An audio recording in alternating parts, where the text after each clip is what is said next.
Under the Hammer next at Bygone Bargains, it's another restoration challenge of the week, really.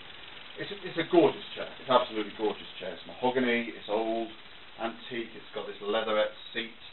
It's stunning carving to it. I mean, it's got this wonderful sweeping arm that goes down almost into a sort of musical note bass kind of sweep. Really good, chunky, solid timbers. Lovely wood grain, lovely colouring. Lovely finish. I think you've fully given this a spray with wood silk. Have you? No, I haven't actually. I've just cleaned it, so it would come up even more with you know, with a bit of feeding. Yeah, I mean it's lovely. It's got that little bit of wear there where people have sat in it for years, and you know, you rest your elbows here, you rest your forearms here. It's got this. I mean, even down to this nice little detail here where it sinks down to accept the seat.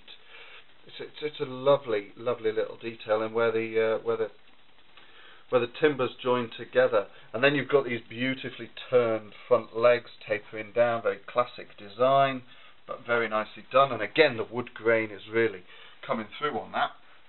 You've got a little bit of a squeezing together needs doing on this front rail, which will just pull up that joint there and make that firm again. The seat lifts. You can see. So if you did want to, it's just a drop-in seat. It's just a drop-in seat with a Hessian back, and it has got this faux leather top. But I mean, you know, if you wanted to funk it up, if you wanted to do that kind of candy stripe pink and white, or blue and white, or Union Jack, or whatever, you know, whatever's in vogue at the moment, you could do. But you know, let's just take a moment to look at the quality of this back frame. We've got a bit of evidence of woodworm at the back. We've sprayed that with Rent-A-Kill woodworm treatment, so that should be fine. But we always point these things out to everybody. You've got this register peg at the front what the seat fits into. Now, yeah, these two sort of tulip design carvings at the ends on the back piece. Just stunning, aren't they gorgeous? Absolutely gorgeous. I mean, I think this chair deserves restoring for these arms and that back piece. This would make a beautiful, beautiful chair. I know that individual chairs okay, so I've just blown it on what the big repair job is. Individual chairs in the dining room or in the kitchen are all in vogue at the moment, and this would make a wonderful addition to anybody's individual collection.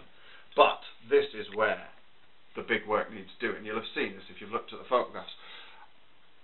This is broken on both sides. They are rips. So, you know, they will accept wood glue well and get bonded back together again.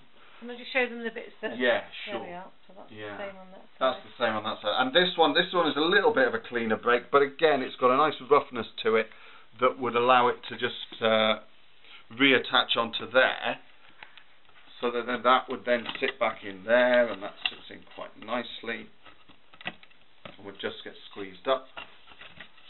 And then this side again fits in quite nicely, but there is a piece missing here.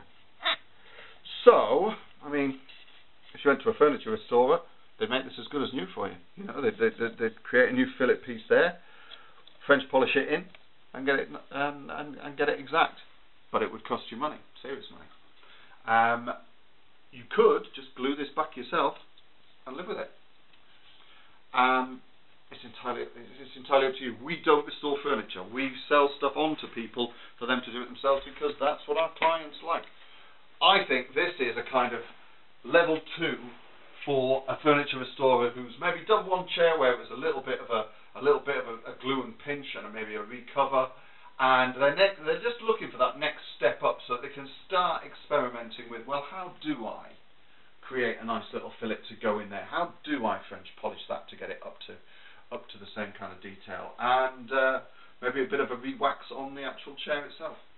Lovely chair, worth it, that's the thing. It is worth that time and effort to restore this chair because it's a beautiful chair. We sell things in other places, and we've got a whole stream of clients looking for new pieces, and they offer us money when they come on and have a look. If the price is right, we sell it, but we never sell anything that's got an opening bid. Is this going on a buy it now, Sue? I think it probably will go buy it now, actually. It's a buy it now. If you want to grab this as a bargain, get a bid on before it's gone.